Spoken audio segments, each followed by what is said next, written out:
اکترازان و گۆشەگیری سێ ساڵەی نێوان رووسیا و ئەمریکا بەهۆی جەنگی ئۆکرانیا و بە دیداری لووتکەی نێوان ڤلادیمیر پوتین سەرۆکی رووسیا و دۆناڵد ترامپ سەرۆکی ئەمریکا لە ئالاسکا کۆتایی هات. بەڵام دیدارەکە جگە لە دەستکەوتێکی سیاسی بۆ پوتین هیچ ئاسۆیەکی ڕوونی بۆ کۆتایی هێنان بە خوێنڕێژی و جەنگ لە ئۆکرانیا دەرنەخست و ترامپیش بە دەستی بەتاڵ گەڕایەوە.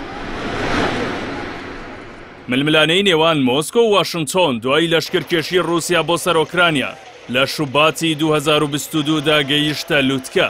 ئەم جەنگە کە خوێناویترین جەنگی ئەوروپایە لە 80 ساڵی ڕابردوودا بووە هۆی سەپاندنی زنجیرەیەک سزای تۆند لەلایەن ڕۆژاواوە بەسەر رووسیادا و لە ئەنجامدا ڤلادیمیر پوتینی خستە گۆشەگیریەکی نێودەوڵەتیەوە.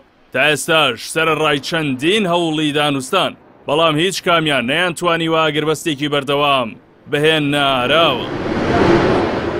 لە کۆبوونەوەکەی ڕۆژی هەینیدا لە ویلایەتی ئالاسکا کە نزیکەی 3 کاتژمێری خایاند، هەردوو سەرۆک تەنیا ئاماژەیان بەوەدا کە پێشکەوتنیان لە هەندێ بابەتی نادیاردا بەدەست هێناوە بەبێ ئەوەی هیچ وردەکاریەک ئاشکرا بکەن.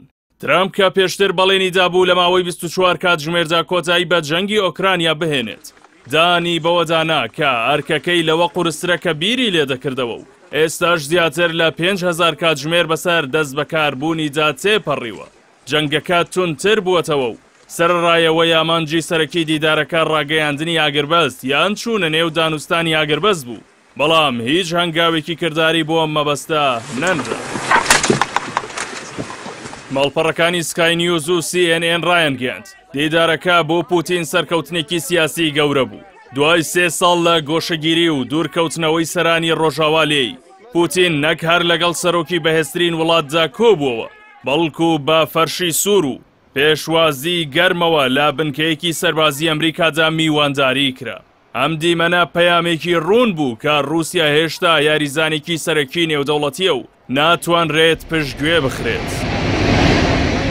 یەکێکی دیکە لە دەرەنجامە چاوەڕوان نەکراوەکانی کۆبوونەوەکە لێدوانەکانی ترامپ بوو بۆ کەناڵی فۆکس نیوز کە ڕایگەیاند لەگەڵ پوتیندا لەسەرەوە کۆک بوون جەنگەکە بە ئاڵوگۆڕی خاک و گرنتی ئەمنی لەلایەن ئەمریکاوە کۆتایی دێت.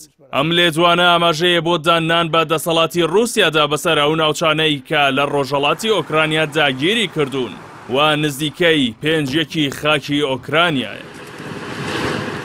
لە کۆبوونەوەکەدا ترامپ سازشی زۆری کرد، بەڵام پوتین لە خواستەکانی مۆسکۆ پاشەکشەی نەکرد. تەنانەت بڕیار بوو ئەمریکا ئابڵوقەی نوێ بەسەر رووسیا و هاوبەشەکانی دابسەپێنێت. کۆبوونەوەکە ئەم سزایەشی دواخست. میدیاکانی ڕۆژاوا بەڕەخنەوە باسییان لەوە کردووە کە لە کاتێکدا دیبلۆماتکاران لە ئالاسکا کۆبووبوونەوە لە بەرەکانی جەنگدا ئاگری شەڕ بەردەوام بوو. دەنگی ئاگاداری هێرشی ئاسمانی لە ڕۆژهەڵاتی ئۆکرانیا دەبیسترا. ئەمەش دەرخەری ئەوەیە دیدارەکە هیچ کاریگەریەکی دەستبەجێی لەسەر دۆخی مەیدانی نەبوو. لێدوانە گشتی و ناڕوونەکانی هەردوو سەرۆک و دواخستنی هەر بڕیارێکی یەکلاکەرەوە تەنیا کاتی زیاتری بە پوتین بەخشی. تەنانەت گەیشتە ئەوەی پێشنیازی کرد کۆبوونەوەی داهاتوو لە مۆسکۆ بکرێت.